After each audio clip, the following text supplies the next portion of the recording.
বাজাও না।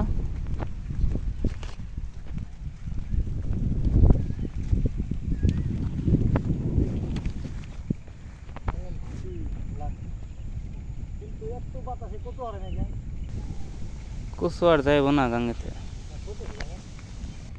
টেস্ট করলাম কি অবস্থা, তো ওই জায়গায় ভালো জায়গা ইয়া ছোট একটা কাঠ আছে, এদিকে তো মাছ নেই না। আসসালামু আলাইকুম সকল মাছ শিকারী ভাইয়েরা। তো দেখতে পাচ্ছেন যে আমি আর সোহেল ভাই এই ঝড় বৃষ্টির ভিতরে চলে এসেছি কালীগঙ্গা নদীতে মাছ মারতে। তো বন্ধুরা, মাছের প্রতি অনেকটা নেশা আমাদের। তো দেখতে পাচ্ছেন কীরকম ঝড় বৃষ্টির ভিতরে আমরা কালীগঙ্গা নদীতে আইছি মাছ মারতে।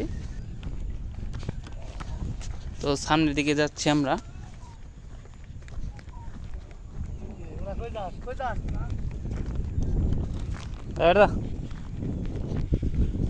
কামড় টামড় দিস না আবার। হুম হুম আমার বাড়ির সামনে প্রতিদিন হুম একটু সাপ আমার কুকুরে যাচ্ছে না, হুম আমার বাড়ি করে দিনের বেলা দৌড় দিছে বুঝতাম। হুম চা গাছে না, চা খেয়ে নিচে বসছে সাপ। হ্যাঁ নিচে পড়েও না হুম ওই অবস্থা। আমাকে বাড়ির ওই যে ধরে আছে না, হুম ওই জায়গায় আছে এক রিক্সাওয়ালা অটোওয়ালা, অটো রিক্সা আছে না, উনি এলাম দেখছি তখন উনি দিয়ে ডরাইছে বুঝতাম বড় সাপ। হুম দাঁড়াইস। হ্যাঁ দাঁড়াইছে নাকি করে পারে না। পরে আমার মা আসছে, পরে মারা গেছে আমার বাপেও, পরে দেয় রক্ত মুক্তি আমার মারা গেছে, কিন্তু সাপ না, হুম সাপ নেমে আছে বুঝতাম। হুম পরে কি করবে ভাই, আমার মায়ের ই করে না, তালাশ করে না বুঝতাম। আপনারা দেখলেন কেমবা? হ্যাঁ আজকে আমার মা বউ করছে গন্ধ করে, পরে আমি তো বুঝছি গন্ধ যেতে করে তাহলে শিও সাপ করবে। পরে হাতে খুঁজছি রে, সে গিয়ে পড়ার জায়গা মাছ দেখে জায়গা না বড় জায়গা। পড়া জায়গা এই সব জায়গা না। হুম ছিল বোঝা হয়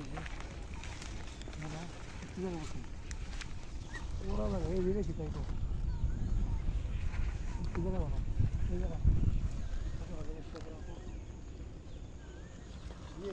হুম করা জায়গা বুঝে মাছ ধরার মতো জায়গা।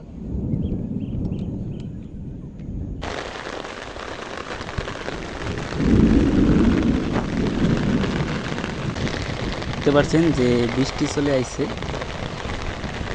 অনেক।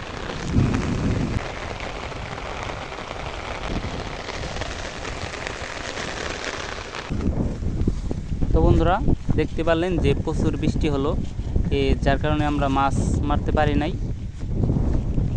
কিছুক্ষণ পর আপনি সন্ধ্যার আজান দিয়ে দিবে, যার কারণে আমরা বাসার দিকে যাচ্ছি।